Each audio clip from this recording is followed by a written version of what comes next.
Moving on to our next chapter which is recursion. Recursion थोड़ा सा difficult topic है जो कि प्रोग्रामिंग जब सीख रहे होते हैं काफ़ी बच्चे आके जो है रिकर्शन पे अटक जाते हैं, उससे आगे नहीं बढ़ पाते क्योंकि उनको जैसे ही कुछ डिफ़िकल्ट लगता है तो आगे छोड़ देते हैं इसको परस्यू करना प्रोग्रामिंग को. तो वो हमें नहीं करना है एंड वो होपफुली हमारे साथ दिक्कत आएगी भी नहीं क्योंकि हम रिकर्शन को बहुत बेसिक कॉन्सेप्ट से समझेंगे. इसको ये मत समझना कि सीधा हमें सबसे डिफ़िकल्ट क्वेश्चन सॉल्व करना है रिकर्शन का, नहीं.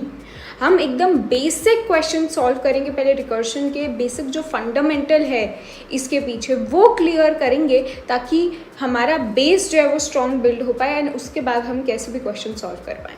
तो रिकर्शन स्टार्ट करते हैं with what is the need of recursion. ठीक है, let's try to understand what is the need of recursion या व्हाट, और उससे हम समझेंगे कि व्हाट इज़ रिकर्शन. ठीक है, सो अभी पहले जब हम फंक्शंस पढ़ रहे थे तो हमने एक क्वेश्चन किया था जहाँ पे हमें बोला था कि फैक्टोरियल ऑफ n फाइंड करके बताओ. ठीक है, और यहाँ पे मैंने आपको बताया था कि n factorial is equal to n into n minus 1 into n minus 2 into n minus 3 so on till 1. ठीक है, तो बेसिकली 1 to n तक के सारे नंबर्स का प्रोडक्ट इज n फैक्टोरियल. अब यहाँ पे एक चीज़ नोटिस करो, ये जो टर्म है n minus 1 into n minus 2 into n minus 3 till 1 तक, what is this equal to? Is this equal to n minus 1 factorial? ऐसे देखो, n माइनस 1 फैक्टोरियल अगर मुझे निकालना है तो मैं कैसे निकालूंगी? n minus 1 into n minus 2 into n minus 3 so on till 1 and this is the same term as this part. तो क्या मैं इस पूरे टर्म को सब्सटीट्यूट कर सकती हूँ विद n माइनस 1 फैक्टोरियल? तो क्या मैं लिख सकती हूँ कि n factorial is equal to n into n minus 1 का फैक्टोरियल. यानी कि अगर मेरे को 3 फैक्टोरियल कोई दे दे, अगर मुझे कोई 3 फैक्टोरियल दे दे कि इसकी वैल्यू क्या होती है, तो मेरे पास 4 फैक्टोरियल निकालने के लिए बहुत इजी हो जाएगा क्योंकि 4 factorial will be nothing but 4 into जो भी 3 फैक्टोरियल की वैल्यू होगी. ठीक है, अगर मैंने आपको बता दिया कि 3 फैक्टोरियल की वैल्यू होती है जी 6 होती है, तो आपको 4 फैक्टोरियल आप इजीली निकाल पाओगे एक ही स्टेप में by doing 4 into 6 which is 24. इस तरह से हम इसको बोल सकते हैं, जनरलाइज कर सकते हैं कि n factorial is equal to n into n minus 1 का फैक्टोरियल. अब यहाँ पे देखो हुआ क्या, इस चीज़ पे नोटिस करना, सिर्फ इस चीज़ पे ध्यान दो कि यहाँ पे हमने किया क्या. हम बोल रहे हैं कि अगर आप मुझे n माइनस 1 फैक्टोरियल दे दो तो मैं आपको ईजिली n फैक्टोरियल दे सकती हूँ एक ही स्टेप में कैलकुलेट करके. तो मैंने आपसे क्या मांगा? मैंने आपसे मांगा एक सब प्रॉब्लम का सोल्यूशन. ठीक है, अगर n का फैक्टोरियल निकालना इज़ माय प्रॉब्लम, तो इसमें n माइनस 1 का फैक्टोरियल निकालना is a part of my problem. तो इसको मैं बोल सकती हूँ it's a sub problem of my actual problem, bigger problem which is finding n factorial. तो इस तरह से हमने अपनी प्रॉब्लम को सब प्रॉब्लम के टर्म्स में लिखा. अब इससे क्या हुआ कि सब प्रॉब्लम का सोल्यूशन अगर हमें मिल जाता है तो हम बिगर प्रॉब्लम का सोल्यूशन ईजिली निकाल सकते हैं. अगर n माइनस 1 फैक्टोरियल आप मुझे दे दो तो मैं n फैक्टोरियल ईजिली निकाल सकती हूँ, एक ही स्टेप में निकाल सकती हूँ. तो यार यही काम होता है रिकर्शन का, यही काम होता है रिकर्शन का. रिकर्शन क्या करता है कि वो एक फंक्शन अपने आप को कॉल करता है ताकि वो प्रॉब्लम को सब प्रॉब्लम में डिवाइड कर पाए या प्रॉब्लम को उसके सब प्रॉब्लम्स के थ्रू सॉल्व कर पाए. अब सब प्रॉब्लम्स के थ्रू कैसे सॉल्व होगा अगर कोई फंक्शन अपने आप को कॉल कर रहा है? तो देखो, हमने जब हम फंक्शंस पढ़ रहे थे तो हमने कोड लिखा था for finding factorial of any number n. यही फंक्शन मैं यूज़ कर सकती हूँ to find factorial of n-1, और अगर मुझे ये मिल गया तो मैं इंटू n करके बोल दूँगी कि ये मेरा आंसर होगा, मतलब कि फैक्टोरियल ऑफ n जो मुझे निकालना है उसका आंसर होगा factorial of n-1 into n। ठीक है, तो देखो जो फंक्शन मैं फैक्टोरियल ऑफ n निकालने के लिए यूज़ कर रही थी वही फंक्शन मैं फैक्टोरियल ऑफ n-1 निकालने के लिए भी यूज़ कर सकती हूँ। तो बेसिकली मैं सेम फंक्शन को दोबारा कॉल कर रही हूँ to solve my problem using its sub problems. Let's try to understand this more. How recursion works is कि हमारे पास एक फंक्शन होगा, ठीक है, let's call this function recurse. इस फंक्शन को जब हम कॉल कर रहे होंगे तो इस फंक्शन के अंदर वो खुद फंक्शन जो है दोबारा कॉल हो रहा होगा।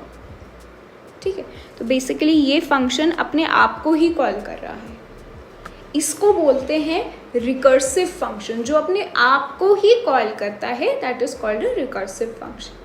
क्यों अपने आप को कॉल करता है? ताकि वो बड़े प्रॉब्लम का सल्यूशन सब प्रॉब्लम से निकाल पाए। ठीक है, अब देखते हैं कि कैसे ये फैक्टोरियल ऑफ n वाली सल्यूशन हम कैसे सब प्रॉब्लम से इजीली निकाल पाएंगे। पहले रिवाइज करते हैं कि फैक्टोरियल ऑफ n हमने फंक्शन कैसे लिखा था लास्ट टाइम, जो नॉन रिकर्सिव सिंपल फंक्शन हमने लिखा था, कैसे लिखा था? उसमें हमने फॉर लूप लगाया था कि for i in range 1 to n+1, and हम अपने आंसर में i को मल्टीप्लाई कर रहे थे, बेसिकली 1 to n तक सारे नंबर्स को मल्टीप्लाई कर रहे थे आंसर में, and then we were returning our answer. ठीक है, ये कर रहे थे हम। अब यहाँ पे इसकी जगह to have a loop and multiply all of the numbers हम यूज़ करना चाहते हैं रिकर्शन का। रिकर्शन के केस में मुझे आंसर कैसे मिलेगा of factorial of n factorial मैंने अभी देखा would be equal to n into factorial of n-1। तो यहाँ पे मैंने फैक्टोरियल फंक्शन को उसके अंदर ही दोबारा कॉल कर दिया, राइट। तो ये एक रिकर्सिव फंक्शन हो गया जहाँ पे मैंने लिखा answer is equal to n into factorial of n-1। अब ये काम कैसे करेगा? Let's try to visualise.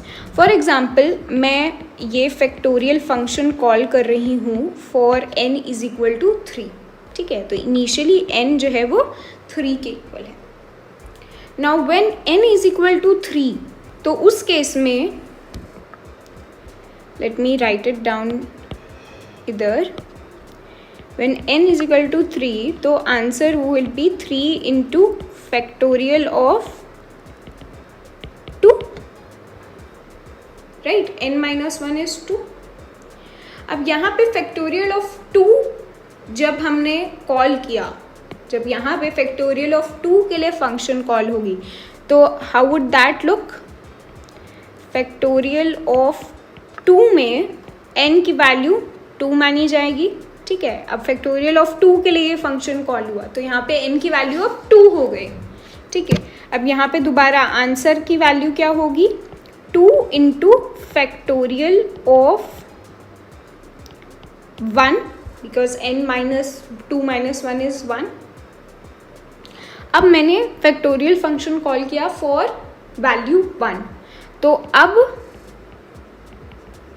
Factorial function call किया फॉर 1, तो यानी कि अब यहाँ पे n की वैल्यू 1 हो गई। अब यहाँ पे आंसर की वैल्यू क्या होगी? 1 into factorial of 0, 1 - 1 is 0।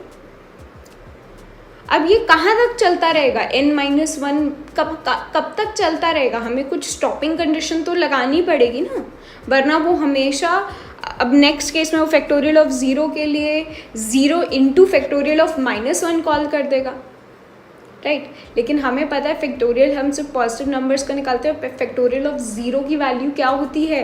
Factorial of 0 की वैल्यू होती है 1। मैंने आपको बताया था ये जो है फिक्स रहती है कि फैक्टोरियल ऑफ 0 की वैल्यू इज़ 1। तो यहाँ पे हम फिक्स कर देंगे कि भाई अगर n की वैल्यू 0 हो जाती है, अगर n की वैल्यू 0 हो जाती है तो रिटर्न 1। तो यहाँ पे जब ये कॉल होगा function for n is equal to 0, जब फंक्शन कॉल होगा for n is equal to 0, तो ये यहाँ पे देखेगा कि अब n की वैल्यू 0 हो गई तो हमें क्या रिटर्न करना है, 1। ठीक है, सो यहाँ पे अब हमारे पास वैल्यू आएगी 1 रिटर्न होके। ठीक है, this will B return 1। Now 1 into 1 क्या है, क्या होता है 1, तो आंसर हमारा 1 आ गया और फैक्टोरियल ऑफ 1 हमारा आंसर आ गया 1। लास्ट स्टेप क्या था हमारे कोड का, दिस इज आवर कोड, इसको थोड़ा सा अलग कर देती हूँ। लास्ट स्टेप था रिटर्निंग आवर आंसर। सो यहाँ पे आंसर आया हमारा 1। अब इसको हम रिटर्न कर देंगे।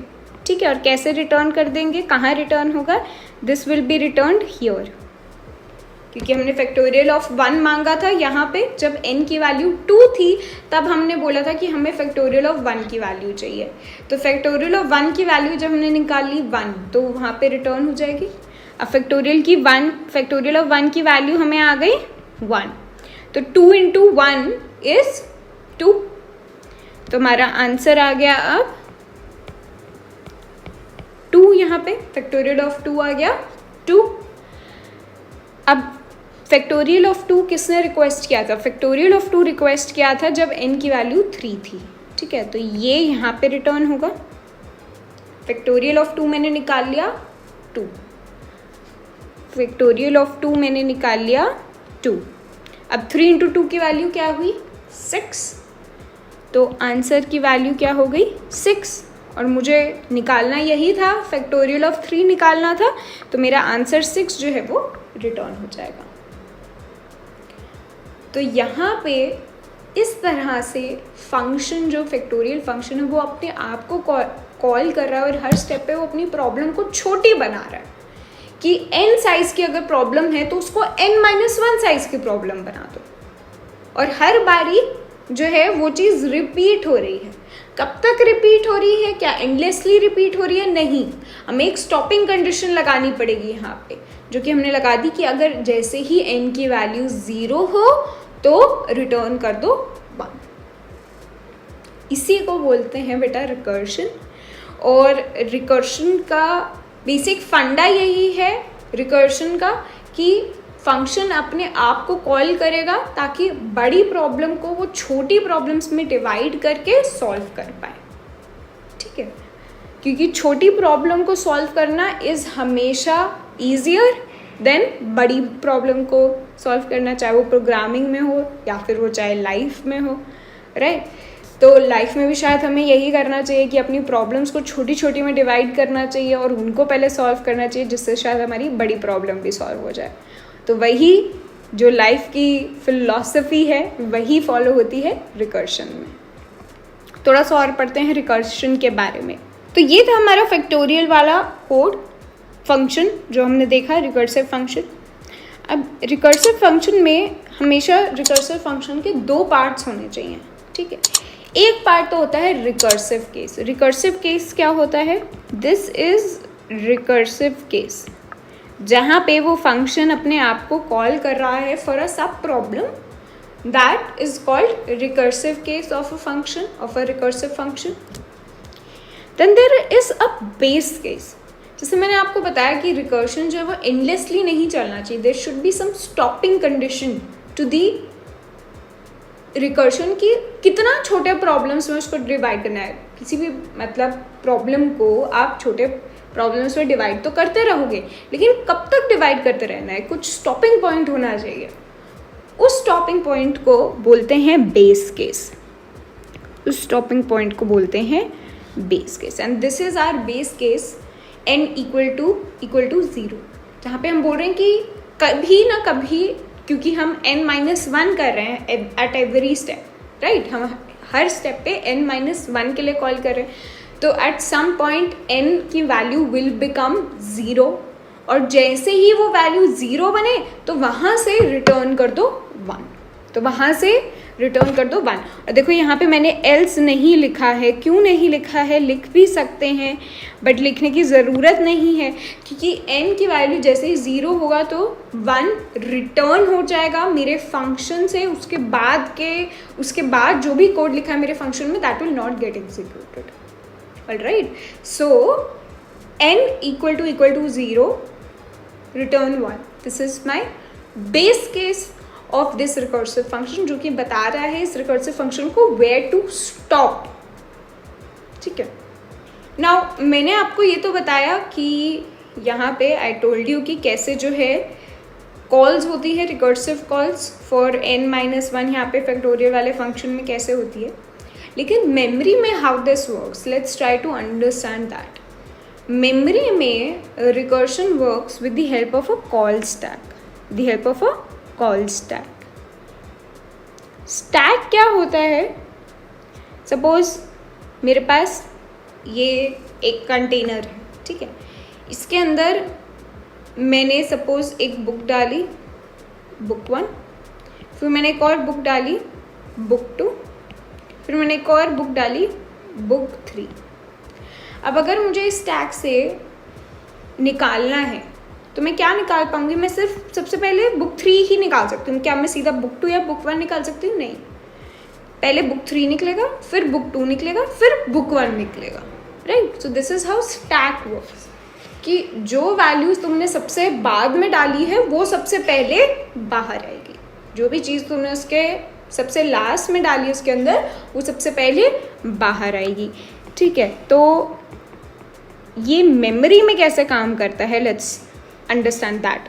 सो जैसे ही मैं इस फंक्शन को कॉल करती हूँ फॉर n = 3, फॉर n = 3 जब मैंने कॉल किया फैक्टोरियल ऑफ 3 निकालने के लिए, so every time this function is called, एक stack frame is added to the call stack. ठीक है, this is my call stack. And call stack के बारे में ज़्यादा वो नहीं होना है confuse, this is just space in memory समझ सकते हो, which helps us track the recursive calls. यहाँ पे काफ़ी सारी रिकर्सिव कॉल्स हो रही है ना, पहले n = 3 के लिए, फिर n = 2 के लिए, फिर n = 1 के लिए, फिर फाइनली n = 0 के लिए। सो ये सारी रिकर्सिव कॉल्स को ट्रैक करने के लिए हम कॉल स्टैक का इस्तेमाल करते हैं मेमोरी में। ठीक है, आपको जस्ट समझ में आना चाहिए कि ये कॉन्सेप्ट मेमोरी में कैसे काम करता है। सो फैक्टोरियल ऑफ 3 जब कॉल हुआ तब एक स्टैक फ्रेम मेरे कॉल स्टैक में ऐड हो जाएगा फॉर दिस रिकर्सिव कॉल। ठीक है, फॉर दिस फंक्शन कॉल समझ लो। ठीक है, तो पहली बार जब मैंने अपने फंक्शन को कॉल किया तो एक स्टैक फ्रेम ऐड हो गया फैक्टोरियल ऑफ 3। ठीक है, जहाँ पे n की वैल्यू है 3। Now factorial of 3 will call for factorial of 2। ठीक है, क्योंकि उसको फैक्टोरियल ऑफ n-1 की वैल्यू चाहिए। तो when it calls for factorial of 2, तो एक और जो स्टैक फ्रेम है that will get added to my call stack. अब किसके लिए? फैक्टोरियल ऑफ 2 के लिए, जहाँ पे n की वैल्यू 2 है। Factorial of 2 will call for factorial of 1, जहाँ पे n की वैल्यू 1 होगी। And finally factorial of 1 will call for factorial of 0, जहाँ पे n = वैल्यू 0 होगी। अब यहाँ पे हम स्टॉप क्यों हो जाएंगे? क्योंकि हमारी बेस कंडीशन मीट हो जाएगी। जो हमारा बेस केस है, n की वैल्यू 0 हो गई तो हमें रिटर्न करना है 1। अब ये जो 1 रिटर्न होगा यहाँ से, वो कहाँ रिटर्न होगा? क्या मेरे मेन कॉल जहाँ पे मैंने फैक्टोरियल ऑफ 3 के लिए कॉल किया था वहाँ पे रिटर्न होगा 1? नहीं, जिस फंक्शन ने फैक्टोरियल ऑफ 0 को कॉल किया था वहाँ पे रिटर्न होगा 1। फैक्टोरियल ऑफ 0 को किसने कॉल किया था? फैक्टोरियल ऑफ 1 वाले फंक्शन ने, राइट, जब वो n-1 के लिए कॉल कर रहा था। तो फैक्टोरियल ऑफ 1 के पास वैल्यू जाएगी कितनी? 1, क्योंकि n जब 0 होगा तो हमने रिटर्न करना है 1। अब जैसे ही रिटर्न होगा 1, रिटर्न करने के बाद ये जो कॉल स्टैक में से स्टैक फ्रेम है for n is equal to 0 will get removed. अब फैक्टोरियल ऑफ 1 वाला जो फंक्शन था जहाँ पे n की वैल्यू 1 थी, इसके पास आ गया फैक्टोरियल ऑफ 0 की वैल्यू 1 एंड फैक्टोरियल ऑफ 1 की वैल्यू अब वो कैलकुलेट कर लेगा as 1 into 1 is equal to 1, तो that is 1. Now this will return 1 where this will return 1 to factorial of 2 वाली जो फंक्शन कॉल थी, क्योंकि फैक्टोरियल ऑफ 2 की जो फंक्शन कॉल है उसने कॉल किया था for factorial is equal to 1, factorial of 2 ने कॉल किया था फैक्टोरियल ऑफ 1 के लिए। तो फैक्टोरियल ऑफ 1 जब फाइंड आउट कर लेता है कि उसकी वैल्यू 1 है तो वो रिटर्न कर देगा 1 इधर and it will get removed, this stack frame will get removed from the call stack. Factorial of 2 के पास आ गया कि भाई फैक्टोरियल ऑफ 1 की वैल्यू 1 है, उसने 1 रिटर्न किया है। नाउ फैक्टोरियल ऑफ 2 हम निकाल सकते हैं, that will B 2 into factorial of 1, that is 2 into 1 2, तो इट विल रिटर्न 2 जब ये रिटर्न कर देगा टू फैक्टोरियल ऑफ 3 तो इसका भी stack frame will get remove from the call stack. Now factorial of 3 कैसे कैलकुलेट करेंगे हम, 3 into factorial of 2, factorial of 2 की वैल्यू हमारे पास आ गई एज 2, तो 3 इंटू 2 इज 6, तो हमने निकाल लिया इसका आंसर 6 और हम रिटर्न कर देंगे answer 6 and this will also get removed from my call stack, तो my call stack will again become empty, ठीक है। एंड 6 गॉट रिटर्न, 6 कहाँ रिटर्न होगा, जहाँ पे भी मैंने फैक्टोरियल ऑफ 3 वाला फंक्शन कॉल किया था वहाँ पे 6 जो है रिटर्न हो जाएगा, ठीक है। So this is how call stack works, recursive call work in memory. So अगर आपको कभी भी डाउट हो, ठीक है, कि कोई रिकर्सिव फंक्शन कैसे काम कर रहा है, always try to make the call stack for it, to try to understand कि कैसे जो है रिकर्सिव कॉल्स जा रही है। रिकर्सिव कॉल्स हमेशा ऐसी ही जाएंगी कि दे विल गेट एडेड सबसे पहले हमारे कॉल स्टैक में एंड जैसे ही बेस केस रीच होगा उसके बाद they will start returning and getting removed from the call stack एक एक करके, ठीक है। तो पहले एक एक करके वो ऐड होंगी, बेस केस जैसे ही रीच होगा फिर वो वैल्यूज़ रिटर्न करेंगे और अपने कॉल स्टैक से रिमूव होती जाएंगी। So it's time now to do some questions. सबसे पहले let's do the factorial one, ठीक है, जिसका कोड हमने ऑलरेडी देख लिया है कि कैसे उसका रिकर्सिव फंक्शन लिखा जाएगा। We'll create a recursive function factorial जहाँ पे हमें पैरामीटर्स में n मिल रहा होगा। सबसे पहले let's write down our base case जहाँ पे हमारा रिकर्सिव जो कॉल्स होंगी वो ख़त्म होंगी, टर्मिनेट होंगी। तो बेस केस इस केस में होगा हमारा अगर n की वैल्यू 0 हो जाती है तो हम रिटर्न कर देंगे 1, वरना अगर इनकी वैल्यू 0 नहीं होती है तो बात आती है हमारी रिकर्सिव केस की।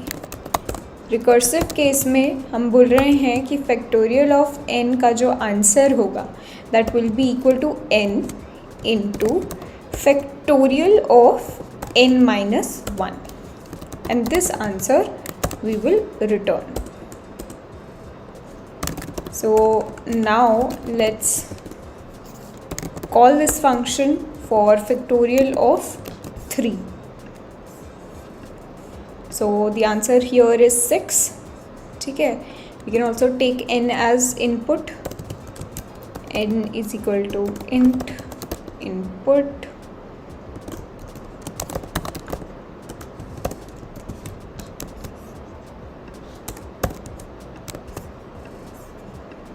So for n is equal to 4, we will have 4 factorial as 24.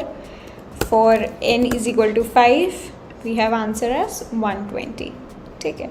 So ये देख लिया हमने कि फैक्टोरियल वाला प्रॉब्लम जो है वो रिकर्शन की हेल्प से कैसे सॉल्व हो सकता है। Obviously while loop, for loop use करके भी हम उसको सॉल्व कर सकते हैं, लेकिन रिकर्शन के थ्रू हमें सोल्यूशन जो है वो क्या होगा वो हमने देख लिया है। अब आगे के जो भी प्रॉब्लम्स है वो भी ऐसे ही होंगे कि शायद जो लूप्स के हेल्प से सॉल्व हो जाएंगे। तो first question, write a program to print numbers from n to 1। n to 1 के लिए हमें प्रिंट करने हैं नंबर्स।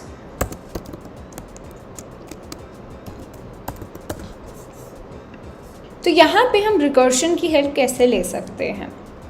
अगर मैं बोलूँ कि मेरा रिकर्सिव फंक्शन जो है, रिकर्सिव फंक्शन अगर n = 5 के लिए रिकर्सिव फंक्शन मेरे को 4 3 2 1 ये सब प्रिंट कर दे, ठीक है। n-1 से पहले वाले जो भी नंबर्स हैं n-1 से 1 तक वो प्रिंट कर दे, तो मुझे क्या प्रिंट करना होगा, मुझे सिर्फ n प्रिंट करना होगा 5, राइट। तो जैसे हम फैक्टोरियल वाले क्वेश्चन में करते हैं वैसे ही हम यहाँ पे कर सकते हैं कि हम n को प्रिंट कर देंगे और फिर जो हमारा प्रिंट वाला फंक्शन है उसको n-1 के लिए कॉल कर देंगे। n को हम प्रिंट कर देंगे, we will print n and then we will recursively call the function. अगर फंक्शन का नाम है दिस, तो इस फंक्शन को हम रिकर्सिवली कॉल कर देंगे फॉर n-1, ठीक है।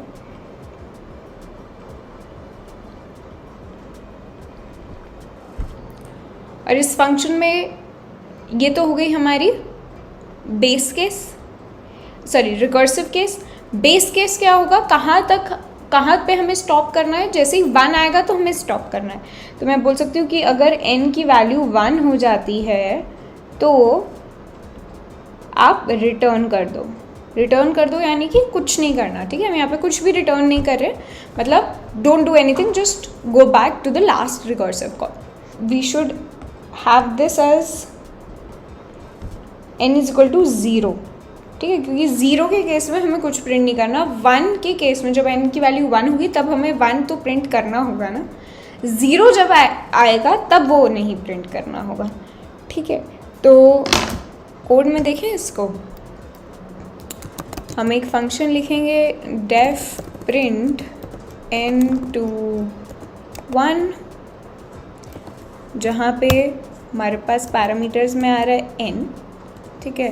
यहाँ पे हमारा बेस केस क्या होगा कि fn = 0 है, तो रिटर्न कर दो सिंपली, वरना we will have our recursive case. और फंक्शन को कॉल करने से पहले हम प्रिंट भी कर देंगे n को, and then we will call our function recursively for n-1, ठीक है।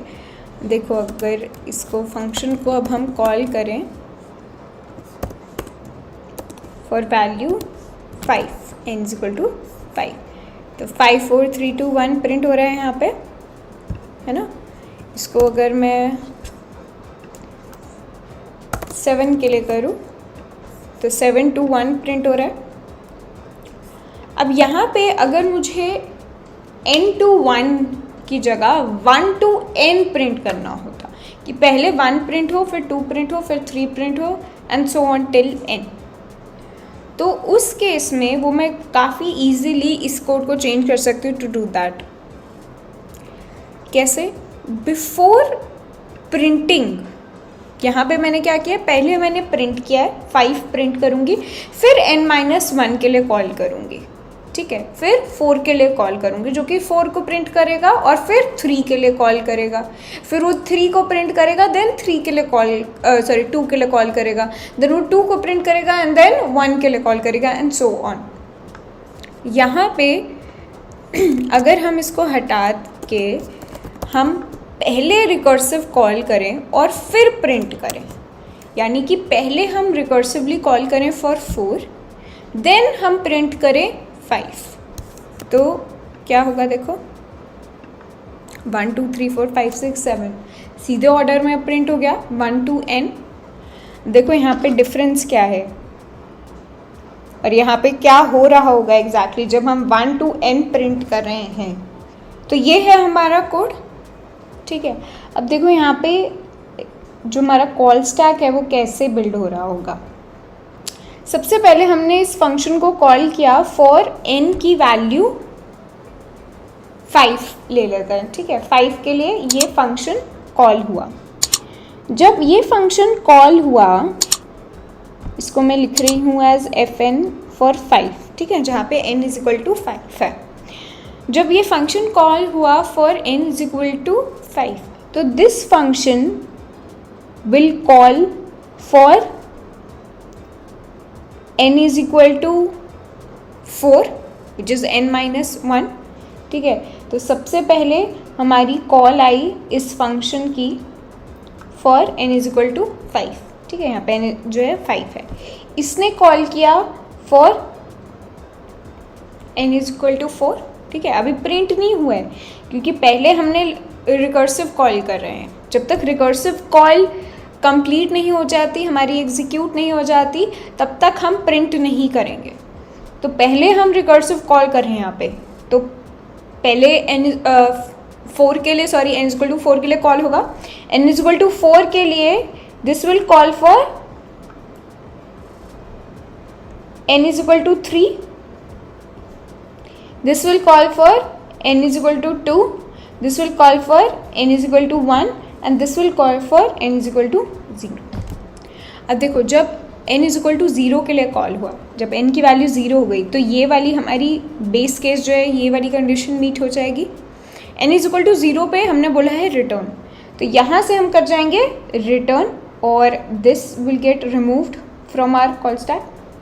अब I value n is equal to 1, ठीक है, जो n इज इक्वल टू 1 के लिए हमारी फंक्शन कॉल हुई थी।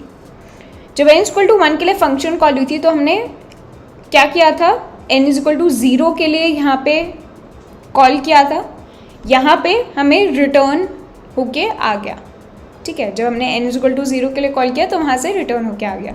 अब हम आएंगे अपनी नेक्स्ट स्टेटमेंट पे जो क्या करेगी, प्रिंट कर देगी n को। तो क्या हुआ कि 1 will get printed,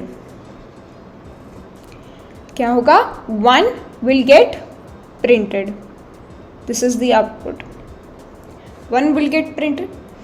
Now 1 print होके क्या होगा, it will also get removed क्योंकि ये जो फंक्शन कॉल है ये ख़त्म हो गई। तो we have returned to इससे पहले वाली function call which was for n is equal to 2। n is equal to 2 ने n is equal to 1 के लिए कॉल किया था, so that call is completed। उसका नेक्स्ट स्टेप क्या था, print n। Now n is equal to 2 तो 2 print हो जाएगा। सिमिलरली 2 की कॉल हटने के बाद हम वापस 3 के लिए कॉल के लिए आएंगे। जब n इक्वल टू 3 के लिए कॉल हुई थी उसकी कॉल ख़त्म हो गई, जो n इक्वल टू 2 के लिए उसने कॉल करी थी अब वो प्रिंट हो जाएगा, 3 प्रिंट हो गया एंड 3 की जो कॉल थी वो मेरे कॉल स्टैक से हट गई। Similarly 4 will get printed and lastly 5 will get printed, ठीक है। तो यहाँ पे कॉल स्टैक की जो वर्किंग है वो आप समझो कि कैसे हो रही है। हम यहाँ पे पहले जो है रिकर्सिव कॉल कर रहे हैं, यानी कि पहले जो है हमारे यहाँ पे 5 के लिए, फिर 4 के लिए, फिर 3 के लिए, फिर 2 के लिए, फिर 1 के लिए, फिर 0 के लिए, ये सारी जो कॉल्स हैं ये सारे जो स्टैक फ्रेम्स हैं ये मेरे कॉल स्टैक में ऐड हो गए। अब ये एक एक करके हटेंगे। तो पहले जो है 0 जाएगा यहाँ पे जो कि रिटर्न कर देगा टू 1, फिर 1 की कॉल जब जाएगी तब 0 की कॉल जब जाएगी तब 1 प्रिंट हो जाएगा, फिर 1 की कॉल जाएगी तब 2 प्रिंट हो जाएगा, 2 की कॉल जाएगी तो 3 प्रिंट हो जाएगा, 3 की कॉल जाएगी तो 4 प्रिंट हो जाएगा, 4 की कॉल जाएगी तो 5 प्रिंट हो जाएगा and it's the end of our function, ठीक है। सो इट मैटर्स कि हम पहले जो है अपना टास्क परफॉर्म कर रहे हैं या फिर पहले रिकर्सिव कॉल कर रहे हैं। तो ये आप लोगों को सोचना पड़ेगा, ठीक है, कि पहले रिकर्सिव कॉल करें या फिर पहले जो हमने काम करना है, टास्क करना है, चाहे प्रिंट करना है, चाहे कोई कंप्यूटेशन करनी है वो करनी है, अगले क्वेश्चन पे बढ़ते हैं। अगला क्वेश्चन क्या है, print sum from 1 to n। So इस क्वेश्चन में हमें सम निकालना है फ्रॉम 1 to n। हमें n इनपुट दिया होगा, हमें 1 to n सारे नंबर्स का सम निकालना है, ठीक है। So this is pretty much like the factorial question that we did. वहाँ पे हम प्रोडक्ट निकाल रहे थे, यहाँ पे हमें सम निकालना है। एंड यहाँ पे मैं बोल सकती हूँ कि अगर मुझे निकालना है सम till n, then that will be equal to n plus sum of all numbers till n minus 1। n minus 1 तक के सारे नंबर्स का सम अगर मुझे पता है फ्रॉम 1, तो उसमें मैं सिर्फ n ऐड कर दूंगी तो मुझे सम टिल n मिल जाएगा। एंड यही मेरी लगेगी रिकर्सिव केस या फिर रिकर्सिव कॉल, ठीक है। तो इसको कोड में देखते हैं।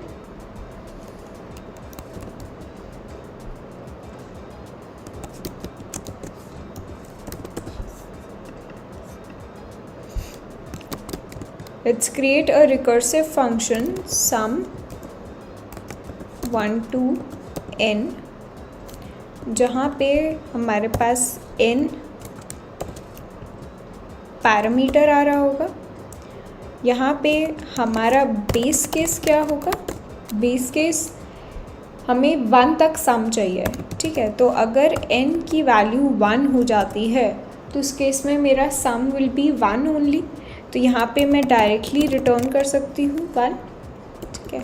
एंड अगर n इज इक्वल टू 1 नहीं होता है तो आता है मेरा रिकर्सिव केस, जहाँ पे I will say that sum till from 1 to n will be, इसका I mean for any n the answer would be n plus sum till n minus 1, ठीक है। and then I can return this answer. I can also directly return this n plus sum till n minus 1.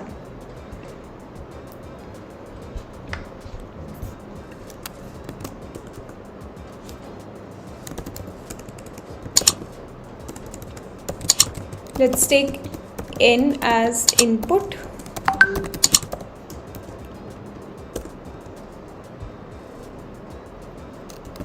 And we will print the result of this function for n.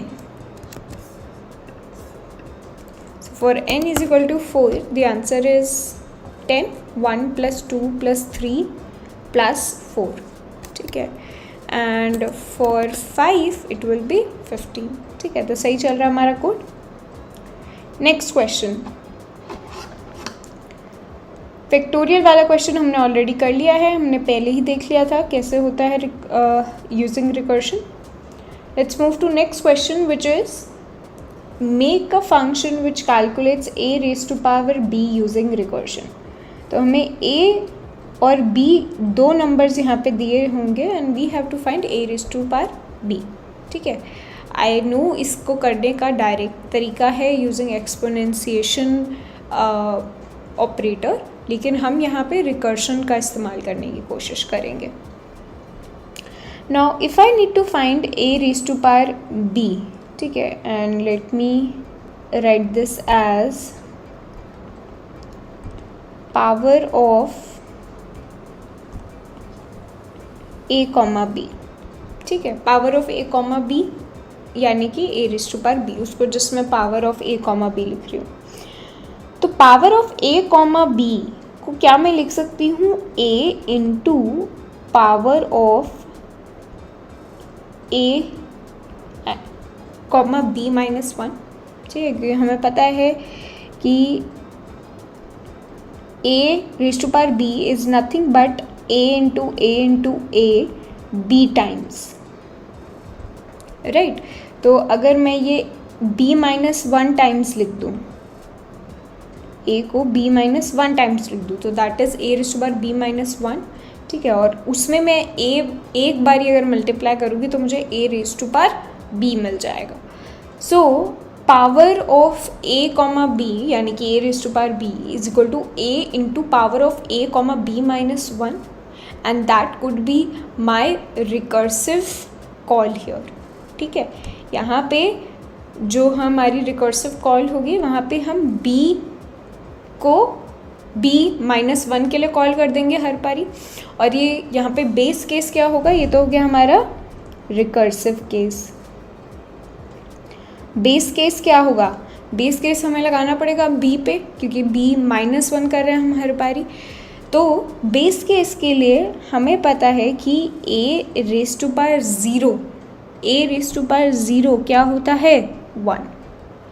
For any value a, for any number a, raise to power zero is 1। तो अगर b की value अगर 0 हो जाती है तो we can return 1, ठीक है, and this will be our base case.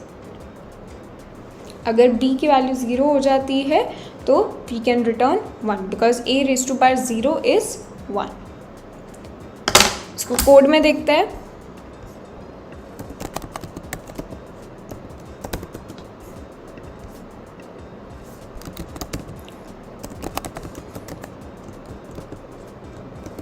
यहाँ पे हमारे पास पैरामीटर्स में फंक्शन में दो चीज़ें आ रही होंगी, a एंड b। हमारा बेस केस क्या होगा यहाँ पे कि अगर b की वैल्यू 0 हो जाती है तो उस केस में हम रिटर्न कर देंगे -1, वरना we will have our recursive case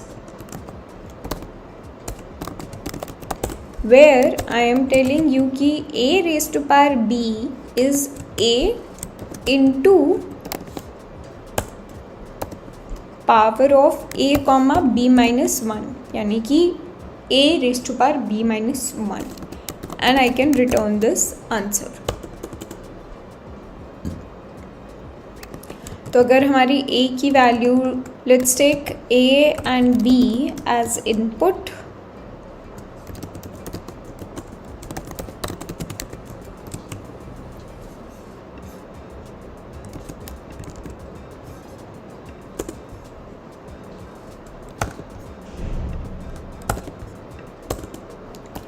and we will print power of AB where we will pass A and B, ठीक है। Let's run this. A, let's take 4, B as 2, and 4 raised to power 2 is 16. Once again 6 raised to power 3, which you know is 2 and 6, ठीक है। So okay, so last question Fibonacci sequence पे है, ठीक है। Fibonacci sequence क्या होती है, Fibonacci sequence ये होती है जहाँ पे इस सीक्वेंस में नोटिस कीजिए पैटर्न क्या फॉलो हो रहा है। यहाँ पे जो फर्स्ट और सेकंड टर्म होते हैं, let's call them a1 and a2, ये फिक्स होते हैं हमारे। First and second term are 0 and 1। Third term से जो है हमारा एक पैटर्न फॉलो होता है कि फॉर एनी टर्म n, ठीक है, a n I am calling, that will be equal to a of n-1 plus a of n-2, ठीक है। तो बेसिकली पिछले दो टर्म्स को ऐड करके हमारा नेक्स्ट टर्म आता है। सो 0 + 1 will be 1, then 1 + 1 will be 2, then 1 + 2 will be 3, then 2 + 3 will be 5, then 2 + 5 would be 8, then 5 + 8 would be 13, so that will be the next term and so on, ठीक है। तो यहाँ पे अगर मुझे nth टर्म निकालना है, ठीक है, पहले हम सिर्फ ये देखते हैं कि मुझे अगर फिबोनाची सीक्वेंस का कोई nth टर्म निकालना है तो वो मैं कैसे निकालूंगी। यहाँ पे मैंने आपको बताया nth टर्म के लिए फॉर्मूला क्या है, nth term is equal to n-1 term and plus n+n-2 term, ठीक है। तो यहाँ पे लेट्स सी इसको कोड में कैसे लिखा जाएगा।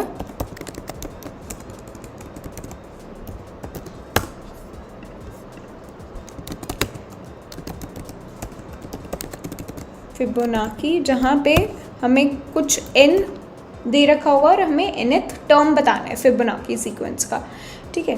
फॉर एग्जांपल यहाँ पे फर्स्ट टर्म हमें पता है वो 0 होगा, सेकंड टर्म 1 होगा, थर्ड टर्म 1 होगा, फोर्थ टर्म 2 होगा एंड सो ऑन, ठीक है। एंड यहाँ पे ज़ीरो और फर्स्ट एंड सेकंड टर्म जो होता है वो फिक्स्ड होता है। तो क्या है, यहाँ पे मैं इसको बेस केस की तरह लगा सकती हूँ, क्योंकि ये फिक्स है कि अगर n इक्वल टू 1 है तो हम क्या रिटर्न कर देंगे, 0, क्योंकि मेरा फर्स्ट टर्म इज़ 0।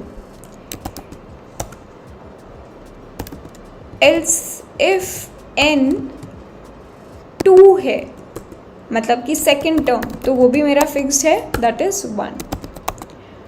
और अगर 2 भी नहीं होता है तो हमारा जनरल केस आ जाता है। जनरल केस में क्या होता है, any nth term will be equal to मेरा n-1 वाला टर्म प्लस मेरा n-2 वाला term.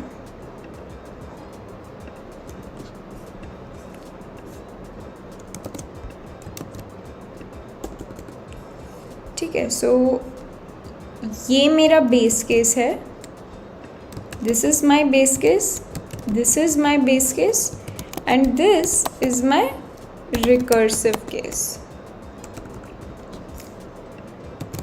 This is my recursive case.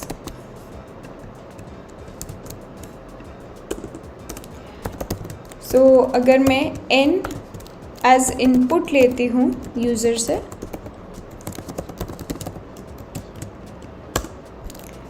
and I print Fibonacci n, so this will give me the nth term, ठीक है।